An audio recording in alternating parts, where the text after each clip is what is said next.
Okay, we are here today talking about e-commerce. We had a few technical difficulties getting it set up, so thank you all who are dialed in and are listening to this. Hopefully everybody was able to make it in.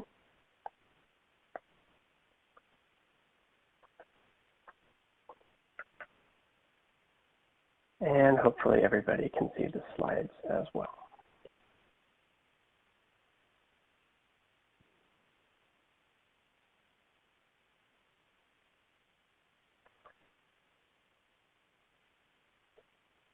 Give us just a couple more minutes to make sure we get people in here and work through just the last little details.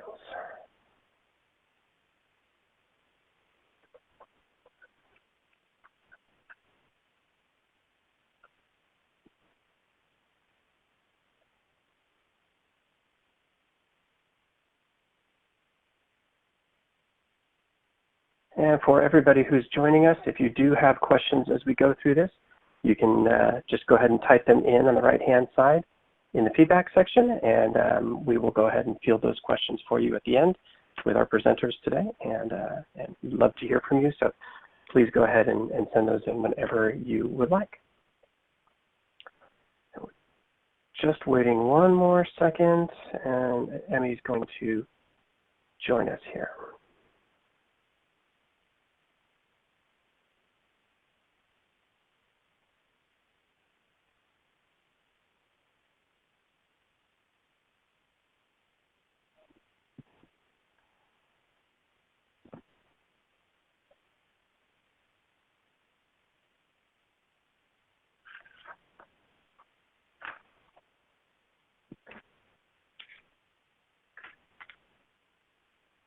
Okay.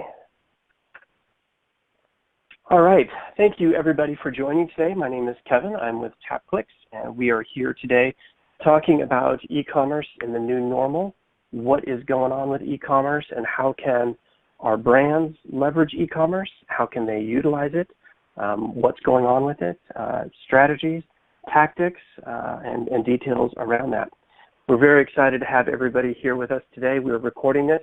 So if you want to go back and listen to it, you can go back to Bright Talk and get this at any time. We also have an attachment that we'll be sending around after this, a little leave behind from Google. It talks about several strategies and things you can use for you in the future.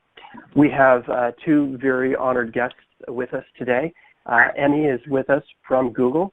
Emi is our International Woman of Mystery. She has been involved in strategic partnerships and advertising with Google for some time, both here and abroad.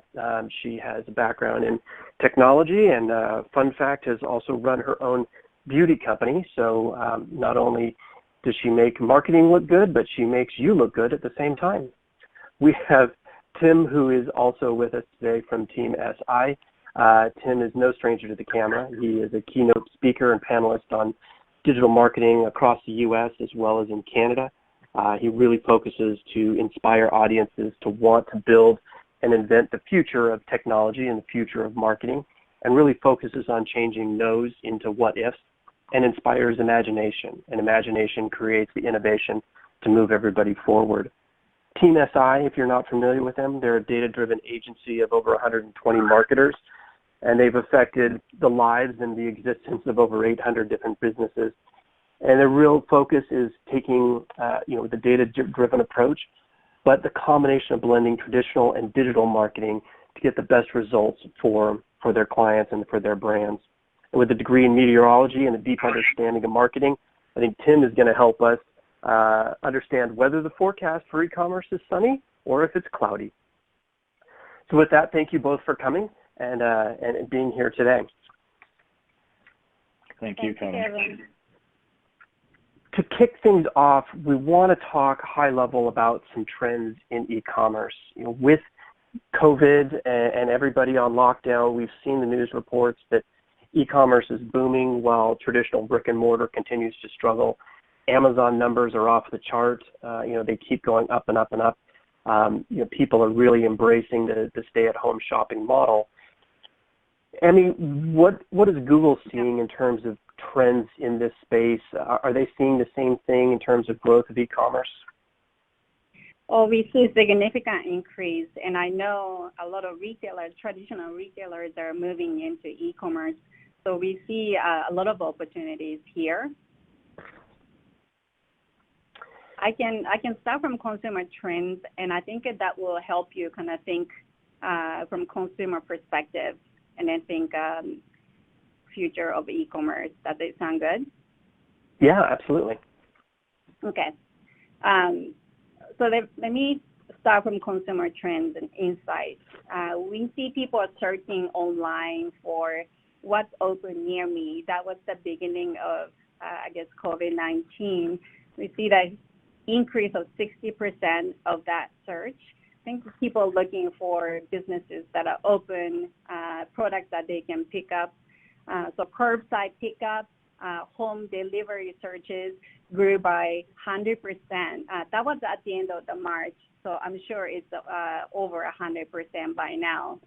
And wow. As a consumer myself, groceries is a big part of it. I'm looking for groceries online, deliveries to my house. That also grew globally by 300%. So I think what that means for businesses, we need a local presence. We need delivery information for every single location. We also need COVID-19 related communication. Those are all critical to be online.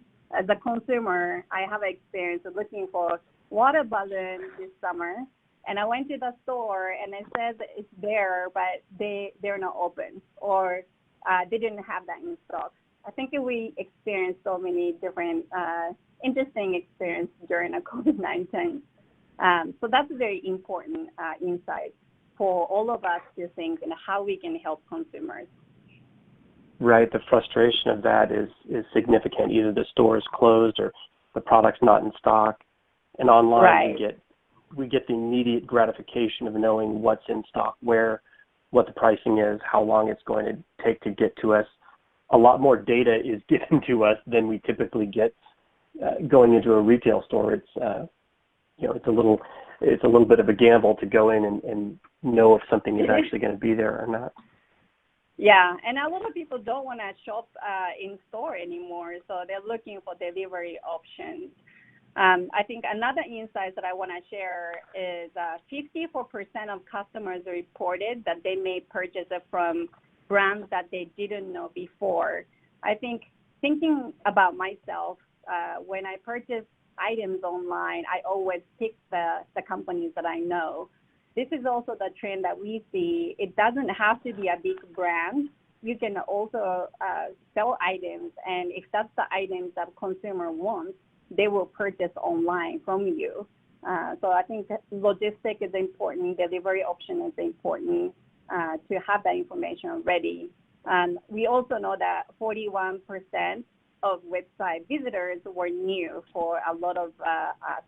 So for marketers, this is a really good opportunity to discover new audience. I think a typical audience that you had in the past, you have to rethink a different way. How can we capture maximum opportunity during this time by helping consumers and discovering your items or your services?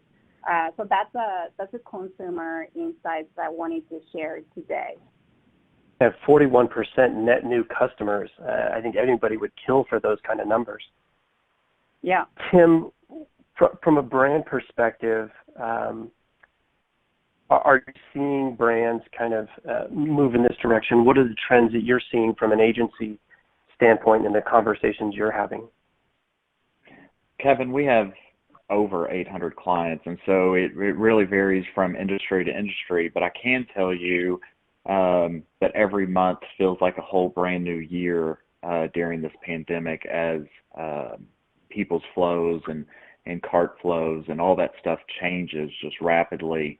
But I can tell you that they are adopting e-commerce quickly, and it has skyrocketed, just like as Miss Emi said. But the one thing I have to caution brands with, and this is what we do here, is anybody can build an e-commerce site, whether it's Shopify or WooCommerce, but then they don't necessarily think about operations and how they're going to handle it internally.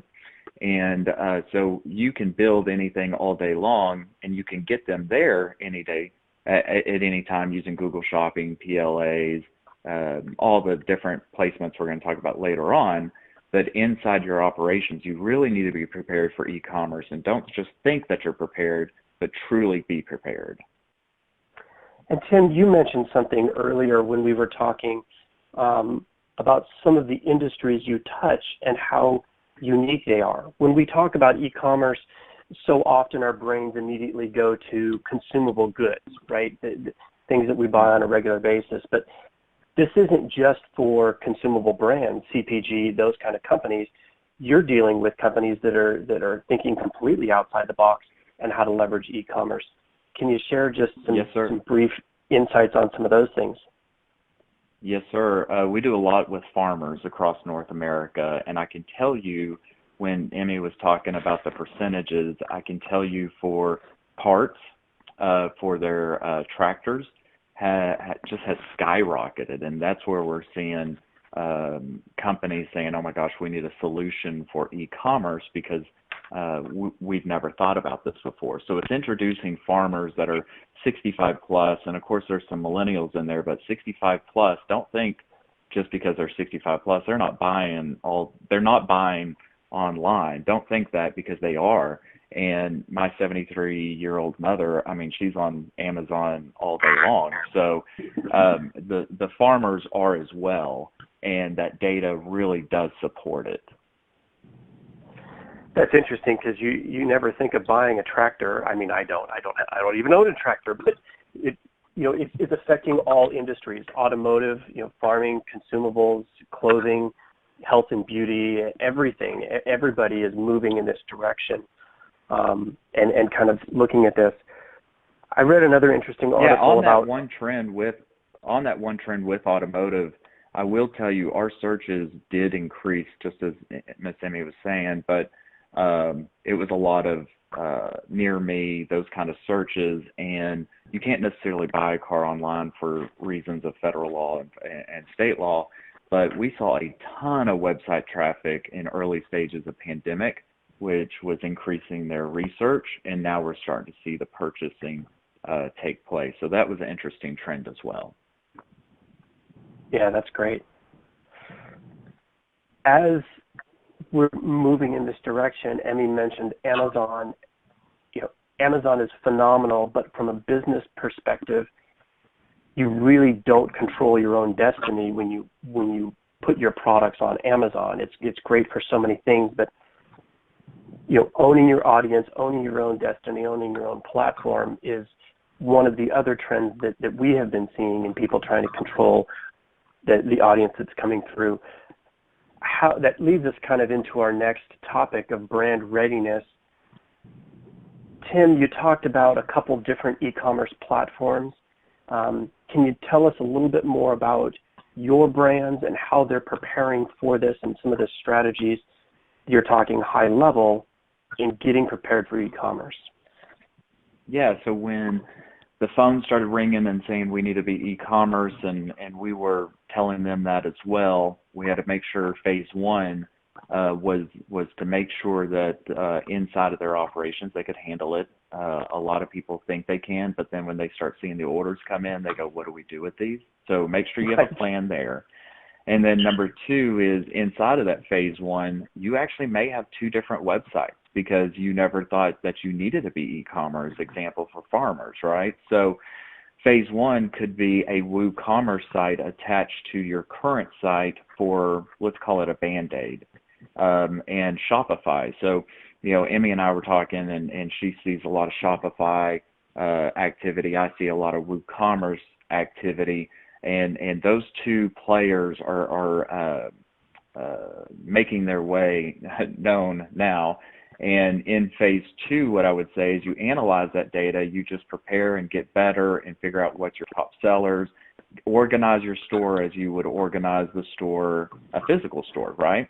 So it's kind of like why when you walk into the grocery store, the first thing that you see is produce. And when you get into the line for checkout, that's why you have gum there. I mean, these are things that you have to really think about on an e-commerce platform. So phase 2 is analyze and then adapt to that. And then phase 3 would be to integrate your entire website to be now e-commerce friendly because, you know, again, phase 1 was kind of a Band-Aid, but all these phases can't happen in 1 month, right? So that's why we do break them down in phases, and phase 1 would be an attachment of an e-commerce site.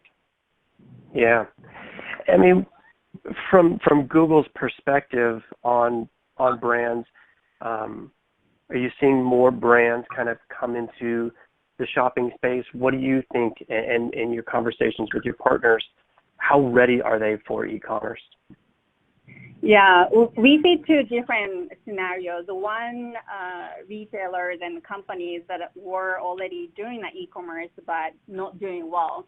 So those are the customers that we have to accelerate and help them with the tools or helping them navigate through a direct sales team. The other part is traditional companies that haven't done any e-commerce. That takes a while for us to, help them prepare for the shopping season this year. So I think that's what Tim mentioned is very useful for those companies that haven't done anything. Leverage the platforms that's available right now. And I was going to share some of the tools that we help to retailers too. But those are the very good resource for you to start and then learn how to leverage and then partner with either startup companies or big companies that are focusing on e-commerce to shift your business by the end of this year. That's so key. We did have a couple Kevin, questions I wanted. Yeah, go ahead. I was just going to say one thing. This is fresh off the press, but there's an EMarketer study that just came out on July 15th, 2020, talking about the top 10 e-commerce retailers that will grow their market share to 60.1% in 2020. But I want to read a couple of points to this. The top 10 U.S. e-commerce players will collectively grow their share of the overall e-commerce to 60% in 2020. That's up 58.2% compared to last year. But now, think of this, what you were talking about, Amazon. Amazon is going to probably grow their market share by 1 point this year, which goes from 37% market share to 38% market share. But the real people that are going to win are the people that have been ready for this. So an example of this, EMarketer has studies that shows actually Target is going to be the #1 growth at 52%, Target.com, followed by Walmart.com, followed by BestBuy.com. Those are the ones, and you're only seeing 21.1% growth in Amazon. So to say all that, to say this, if you have it built, you promote it, your physical structure's all in place, they'll come to you. And marketing is a part of that. But when we think about e-commerce, let's not just think about Amazon, as Kevin was mentioning earlier, because if you own stock in Walmart, Target, or whatever, you're going to be seeing the benefit of that because they were ready for it years before. It just needed to come all to fruition. Right, and Walmart has spent an incredible amount of money building their e-commerce side. First of buying Jet, redoing their entire the Walmart website, and that's lifted their stock is the performance of the e-commerce side of it, not specifically the performance of the in-store stuff. And on Target's side, we've seen them go out and make acquisitions to bolster their e-commerce side. They purchased about 6 months ago the delivery service to help increase delivery speed and time, and they've redone their website 2 or 3 times over the last year to increase efficiency of people coming through and buying. So that is absolutely great information to share. Before we move to the next point, there were a couple questions I wanted to hit real quick. Emi, when you mentioned those stats, can you just reiterate them one more time? I think the 41% growth number, can you remind us again if that's okay. U.S. or international? And then the 300% growth in grocery, I think you said that was international. This is so U.S. website visitors were 41% of their visitors were new, and that's the U.S. And then the grocery growth of 300%, that was a global number that you were. Yes. Mm-hmm. Perfect. There was one other question about hospitality really quickly. I know they've been just devastated by COVID. That's probably one of the hardest hit areas, hospitality and travel, hotels and whatnot. Are we seeing any kind of rebound in kind of growth on hospitality, and are there any stats that we have on that? I know it's kind of off the cuff, but. Is that question for me or Tim? Either one. I think more towards you. And if you don't, we can have it as a follow-up to the questions we send us out afterwards. Yeah. I haven't checked recently, but at the beginning of this COVID, what I saw was we did some analysis, and we know back in the days when we had a SARS, we did an increase after. But this is also a different case. Now I know that it's going to maybe continue even longer. So we were expecting kind of increase right after COVID-19, but I'm sure it's still slow down. I can get back to you with the real stats after this webinar. So we've you built the site, but it's not really the field of dreams, right? If you build it, they will come. We really need to prime the pump and get people to understand that the site is there. There's a lot of strategies around that. So shifting into the next step, Google has done a lot to help e-commerce customers get additional visibility into their products. They've helped brick and mortar retailers recently with a free offering on the surfaces. What are some of the strategies, Emi, that you're seeing from a Google standpoint? I know the merchant account, there's a lot of different things, but maybe just a couple of key strategies on getting visibility now for your e-commerce site. Yeah, I think one of the challenges that I hear from everyone is getting the inventory online. But we're working really hard to make all the tools available online. So I can share after this webinar all the links that's available for anyone from small businesses to big businesses to start e-commerce. I think the strategy, my own perspective for this one is we want to make information available for everyone. We want to surface all the products available online to everyone. Based on the consumer focus and user focus approach, I think it totally makes sense to have a free product on our site. Totally makes sense to have consumers options to go to, let's say, Target or Walmart or our website or any other websites available because that's what they want. So I think that makes sense in terms of strategy. For businesses, I think it takes a few more steps to be online, but it's a work in progress. So when people hear words like API and integration and things like that, it often makes them nervous, right? Because they have to get their tech team involved and other things. But getting your product loaded in through the Google platform is not a difficult experience. You can either load a spreadsheet or you can post the spreadsheet onto your site and Google will pull it automatically. Is that correct? Right. There are spreadsheet options. If you really go through step by step, it's actually easy. If you have 1,000 and 10,000 inventories that you want to find the right partner, like Tim mentioned, WooCommerce or BigCommerce and Shopify will help you because they already have a robust platform with lots of connections to other vendors. So those are I think is the best option for everyone. So Tim, as we know, go ahead.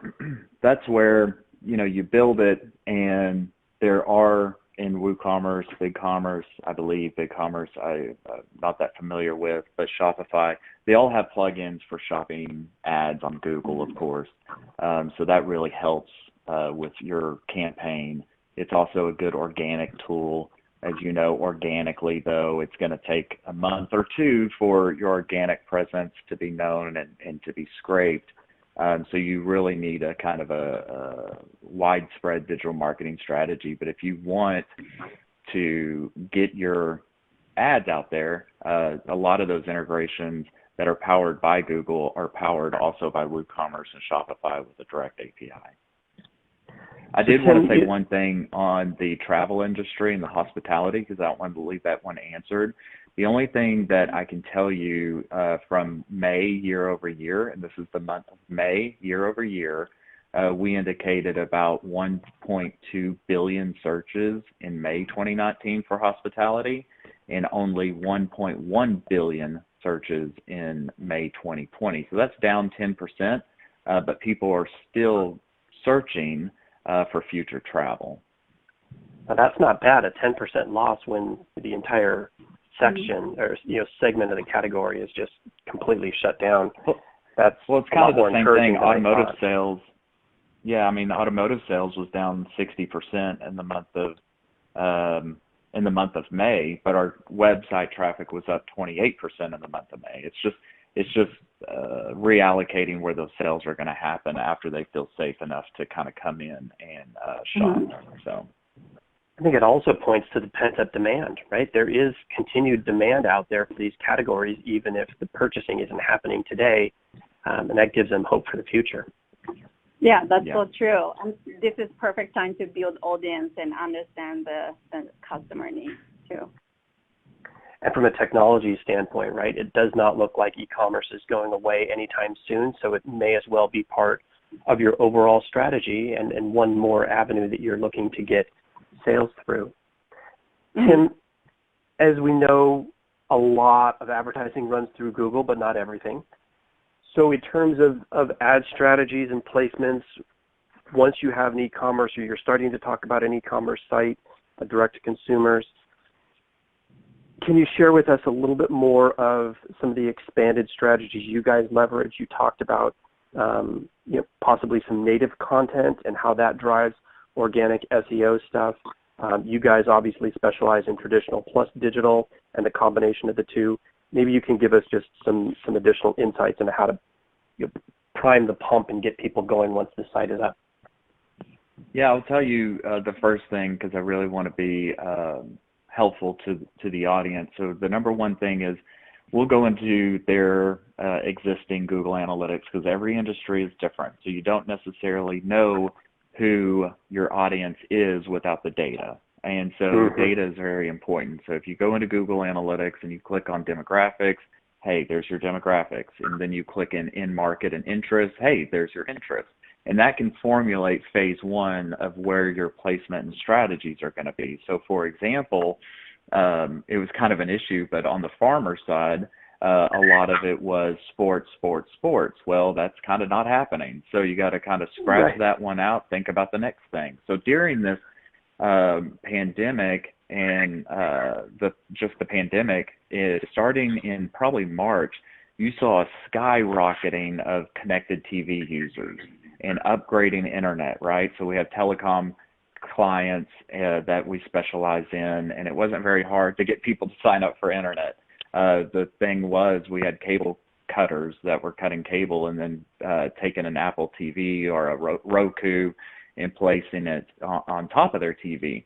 But that gives us an audience to go after. So for example, with the farmers, to get them inside of the funnel, we can connect their connected TV with data that showcases, hey, this person owns more than 5 acres of land. They are definitely going to need a tractor. So let's hit them with a TV commercial only specifically to that household. And then let's see the attribution rate to see if they come to our website via Google or come in direct. If they come in direct, then that's a hot lead. Then you're going to retarget them. And after you retarget them, and you get the sale, stop retargeting them. So like there is a capsule of the placement strategy, but it's per client and per industry. But to be helpful for the listeners out there, it is truly, you have the data. You have the data, whether it's in your CRM or your point of sale or your Google Analytics. So if you go into Google Analytics, on the left-hand side, it's just behavioral flow. And sometimes those are not going to be turned on. So you'll want to turn those on and leave it to aggregate the data for about 4 weeks. And like I said, every month feels like a year. And so I know 4 weeks is a very long time right now. But if you don't have those turned on, it would need to take some time to aggregate that data and then to plan from there. And then inside of the placement strategies, yeah, I mean, you can talk about Google Shopping ads, of course. You can talk about product listing ads. You can talk about display ads. But to truly, instead of being a shotgun effect, you know, we really want to drill down into who your customer is. And you can all have that necessary information inside of Google Analytics to start number one. Now, remember, that's phase one, though. So in phase two, when you start to analyze, you can say, wow, Google Analytics showed that this person was in market. We hit that person that says they are lovers of soap operas. I'm making this stuff up as I go. And so we were in there with connected TV, reruns of Days of Our Lives on Peacock, whatever. But it had a zero effect in conversions, zero.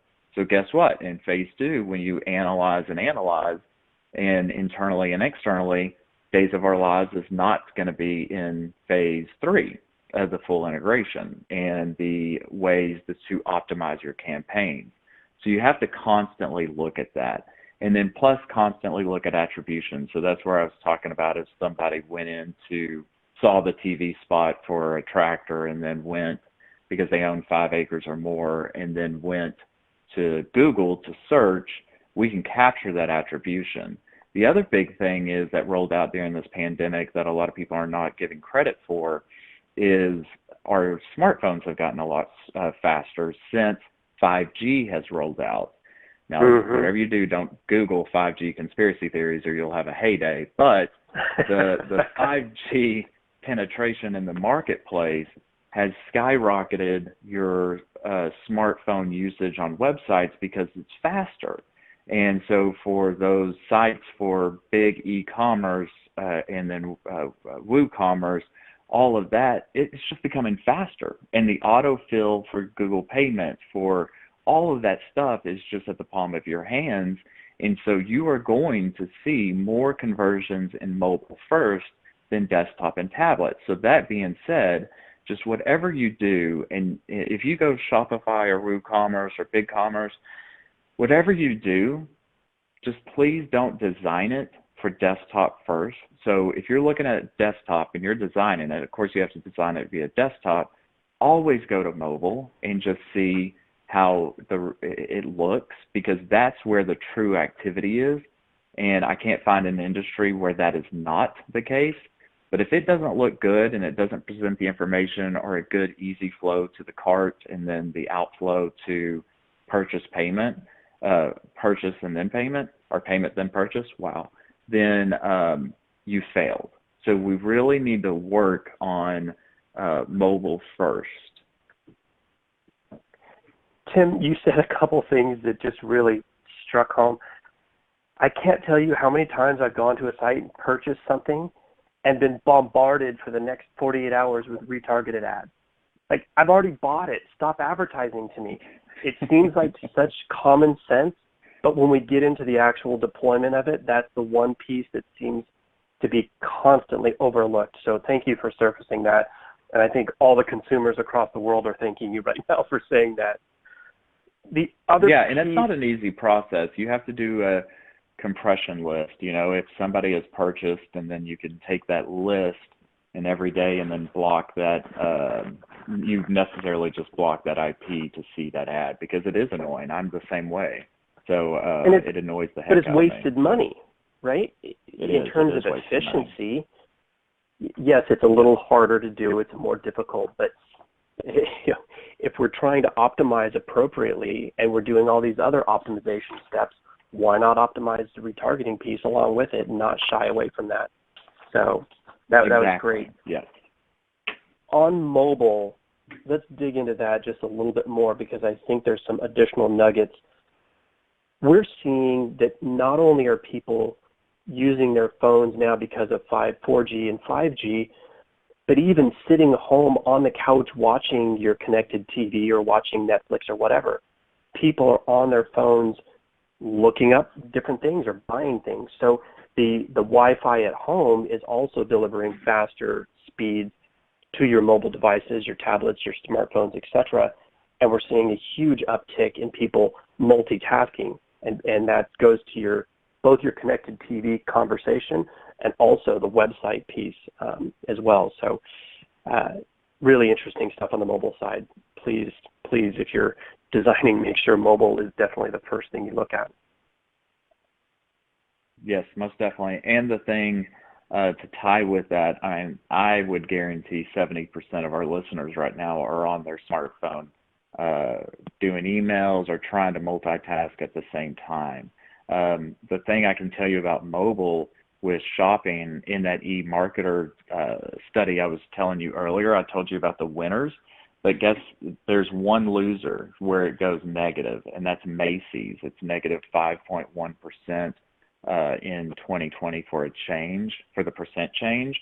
They're actually losing market share, and the reason for that is because their mobile site was not as conducive as Walmart or Target. Don't underestimate non-loyalty these days. I mean, consumers on their smartphones want it fast, efficiently, and easy checkout process. If that does not exist, I don't care how much you spend in brand awareness. If you sponsor a Thanksgiving Day parade at Macy's, that doesn't matter. It's all about the customer journey. I can find those pants somewhere else.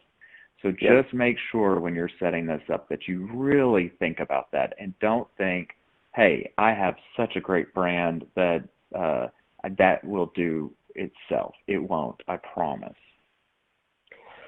So as we go towards the end of this, we have a few more minutes left. We're going to surface a little bit about reporting and analytics. We don't have, forever to talk about this. This subject could go on for hours and hours. But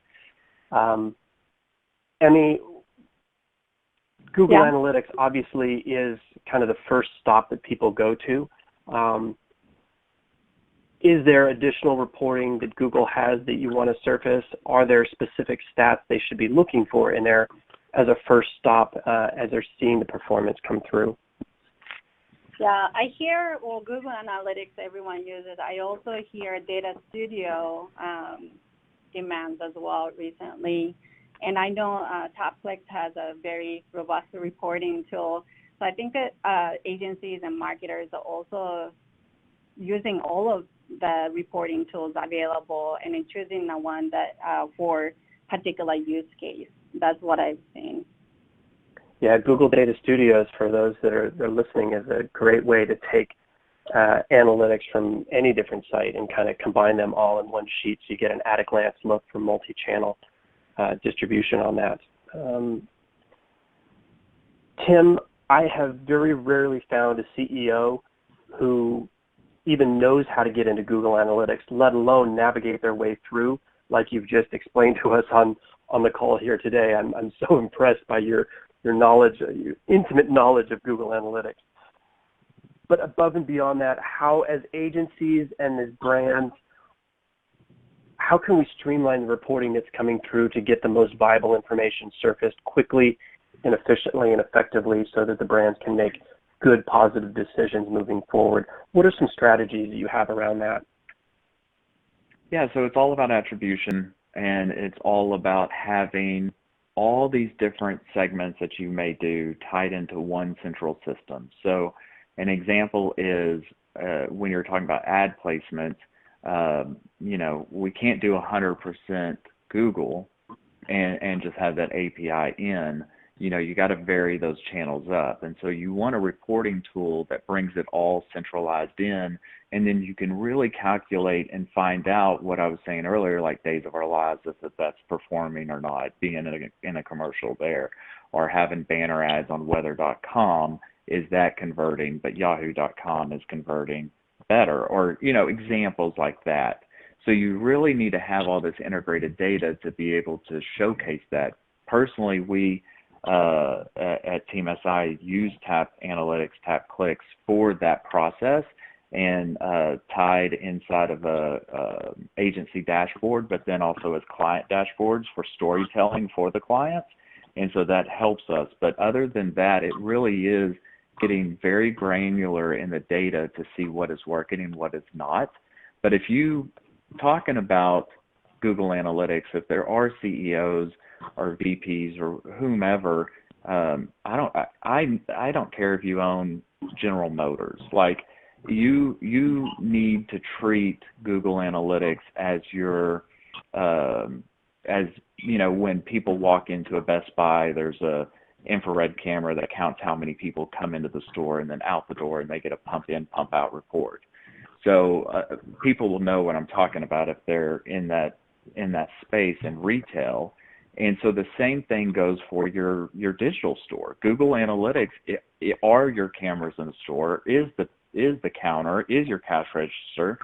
So there are plenty of courses online for Google Analytics 101, and there's also a great help section that Google provides. But I definitely recommend using Google Analytics because that's the number one analytical platform. Number two, learn how to use it. Number three, really make decisions based on your behavioral flow. And that's what I recommend. That's great. That is great. It's so enlightening and so much fun to talk to you guys and get your feedback on all this stuff. Obviously, we can talk a lot longer about any of these subjects. I want to put this up. If you guys on the call have additional questions, Emi and Tim's information is up there. You can obviously email us as well. But these are their Twitter links and Twitter handles. You can tweet at them, and they would be more than happy to chat with you about any of the topics covered today. There is the attachment that will be going out as well from Google that talks about some key strategies and continue to focus on delivering key benefits to clients, key stats, key data, and we're really hopeful that this helped everybody out. Look forward to our next event. If you are following us on these events, we do them about once a month. So we will see you all on the next time. Tim and Emi, thank you so much for your time today. Really appreciated it and enjoyed the time talking to you guys. Thank you. Thanks, everybody. Bye.